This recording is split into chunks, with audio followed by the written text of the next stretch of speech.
Listen, I want to tell you something about what happened that I call the Tower of Babel theory, which is what happened with my suit.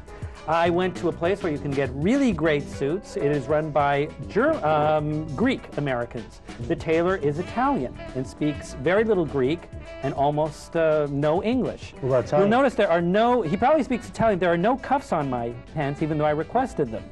Because I would speak in English to the owners who spoke in Greek, who spoke in Greek to the Italian who didn't put on the cuffs. Now, language is the glue which keeps a country going. Absolutely. As much as we want diversity, do you see this Tower of Babel theory coming to life where there will be so many languages being spoken, or kids that are fragmented in their language where they cannot communicate, and we have all this chopped up language? It's happening as we speak. Right here in this room. Absolutely. I mean, I had a tough time getting through the door. That was my father. Thank you. However, ¿Y este hombre quién es? ¿Y dónde eres?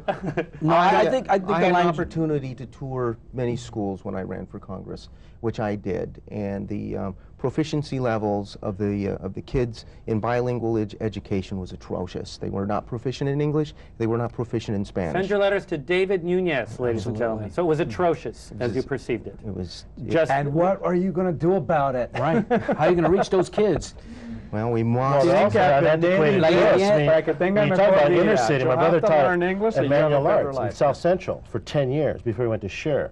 Those kids' textbooks are like textbooks I had when I was in the 3rd grade.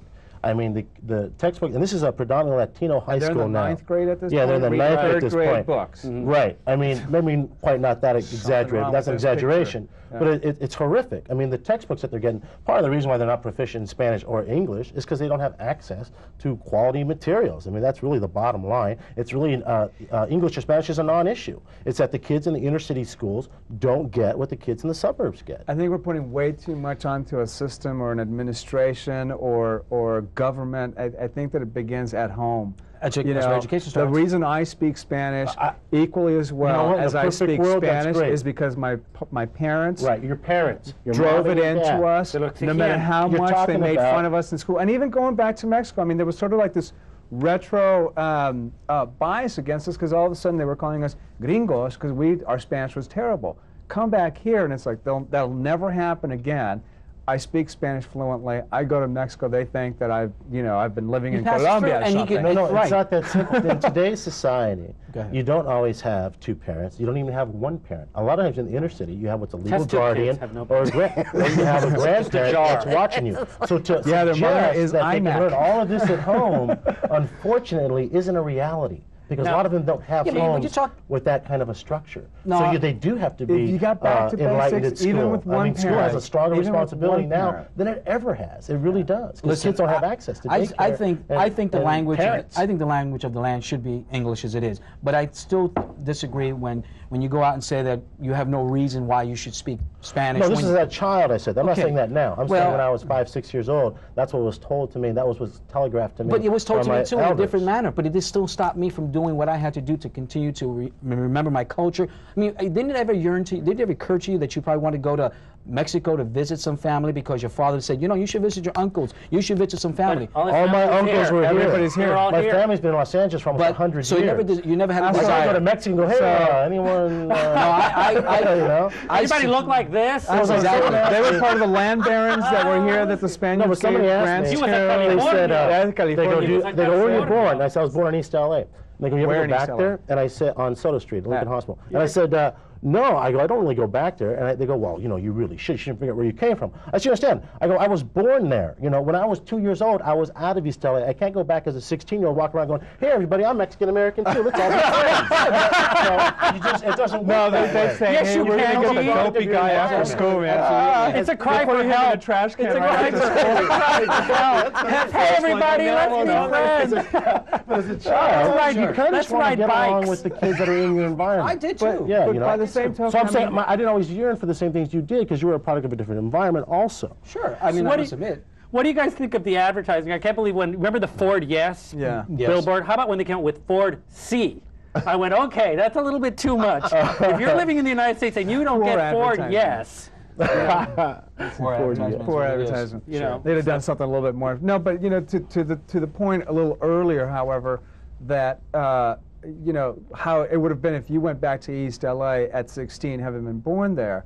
We still had to go back to Mexico. Yeah. Okay, because we had aspirations that someday we'd go back home. To visit, to be with family. We weren't going to live in the States for... To buy a good leather jacket. Oh, man. Botas. Sopes. No, the whole thing. But the point was, growing up and being called every name in the book. So, I was Taco Franco. Taco Franco. No, Taco Franco. I was a greasy pepper gutted. Thank you, Frank Fosnot. Oh my goodness! That's what they gave us. That's how he signed his papers. Martinez, Perez, and Sanchez. Growing up in East Los Angeles at a school where you thought, hey, you're going to fit in. No, this is great. And I could talk to my brother and my sister in Spanish, and everything's cool. No. We get beat up. That would be the same thing as if you had gone back to Lincoln Heights. That's Mexican on Mexican crime. It is. Oh, it's the worst kind of hate crime. Listen, I want to talk about something that people in entertainment are very aware of, and in marketing, is that, you know, people get threatened when we begin integrating Spanish into English. Into the mainstream. I say, you know, if you say something in French, you're chic. If you say something in Yiddish, like, oh, I'm going to kvel or something, you're cute. But if you say something in Spanish, it's like an affront. I want to know, what is this language phobia with which America has towards Spanish? It's like a threatening thing. Well, it's the majority that's coming about. I mean, 62% are coming. I mean, there's a big pocket of Latinos in our community, and there's a minority of Anglos who are out there who are fearful that they will wind up losing this. Yeah. You know, that's what it is. So they're going to stop it at any cost. It's possible, and the cost is, rule it out. We're not going to have this here. That's why all this... Thank you for joining us. We'll be back with more Cafe California next week. Please continue. No, I just feel strongly that, you know, it is happening. I can tell you do. I mean, it's just, oh my gosh, how you really feel. He's Mexicano on it. De las Islas Chapala. Hey, I want to say happy birthday to my grandmother. That's what it is. I'm Puerto Rican. So we're very passionate. He's getting all Rican on me. Don't forget, he's Puerto Rican from New York. So Rican on me. Right. Rican Jones is kind of going here. No, I just think it's just, we're in a dominant force, and it's coming. But ultimately, don't all perspectives need to coexist? It is. It will always coexist. It will always. It's not really a melting pot. It's more like you got a little girl. You're exactly more like a mosaic here, because you can be among Nicaraguenses, Colombianos, even Mexican Americans who cannot speak Spanish are welcome.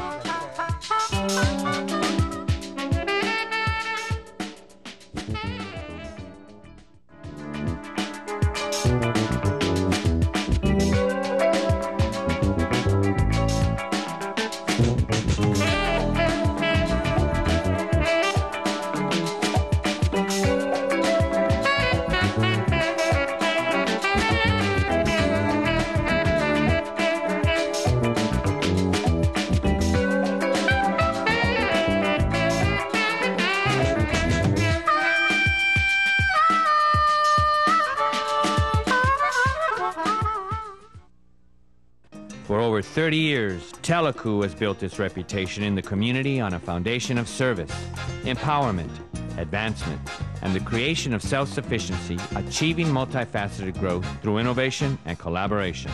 And we really believe that the greatest social good that you do for an individual is the creation of a full-time job so that he or she may clothe, feed, and educate their own families.